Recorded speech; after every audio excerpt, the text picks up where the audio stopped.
Por esse motivo, Jesus expulsou os homens de dentro do templo. Pouca gente fala sobre isso. Mas houve um dia em que Jesus entrou no templo de Jerusalém e não pregou, não orou, não curou ninguém. Jesus pegou um chicote, virou mesas e expulsou homens dali. Sim, o mesmo Jesus que conhecemos se levantou contra homens religiosos dentro da casa de Deus. Mas por que ele fez isso? Foi apenas sobre dinheiro? Ou havia algo muito mais profundo? Algo espiritual, por trás daquelas moedas espalhadas no chão. A cena aconteceu na época da Páscoa. Milhares de judeus viajavam até Jerusalém. Era o momento mais sagrado do calendário. E foi justamente ali, no pátio dos gentios, a única área do templo onde estrangeiros podiam orar, que alguns homens montaram um verdadeiro mercado. Vendiam bois, ovelhas e pombas. Trocavam moedas com taxas abusivas. Parecia tudo parte do sistema religioso. Mas para Jesus, aquilo era uma ofensa ao coração de Deus. Ele olhou e viu o que os outros não viam. O templo havia se tornado um comércio de salvação, um lugar onde o lucro havia substituído a adoração,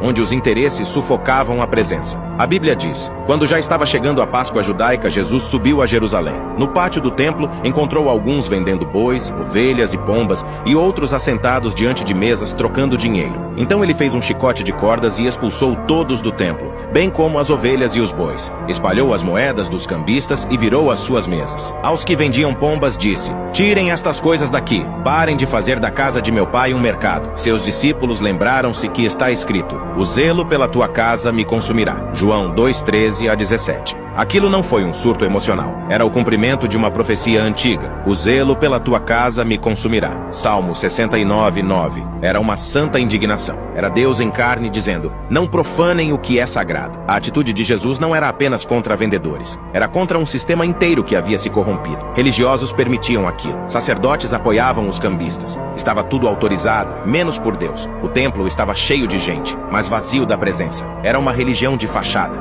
um culto de aparência. E Jesus estava dizendo com ações o que poucos tinham coragem de dizer com palavras. E isso precisa acabar. Ele não apenas limpou o templo. Ele confrontou um modelo inteiro de fé deturpada, uma fé que usava o nome de Deus, mas afastava as pessoas dele. E então, no meio do espanto geral, Jesus disse algo ainda mais enigmático: destruam este templo e em 3 dias eu o reconstruirei. João 2:21. Na hora todos pensaram que ele falava do prédio, mas não, ele estava falando dele mesmo. Jesus era, e ainda é, o verdadeiro templo. O ponto de encontro entre o céu e a terra. Ele estava dizendo: esse templo será derrubado, mas um novo templo está se levantando, vivo, santo, perfeito. E esse novo templo não está preso a Jerusalém, nem a um edifício de colunas e ouro, mas ao coração de todo aquele que crê. Sim, devemos frequentar igrejas, mas o verdadeiro templo de Deus não é feito só de pedras. 1 Coríntios 6:19. Acaso não sabem que o corpo de vocês é templo do Espírito Santo? Então a pergunta é: se Jesus entrasse hoje no templo que é seu coração, o que ele encontraria? Adoração sincera ou barganhas disfarçadas de fé, pureza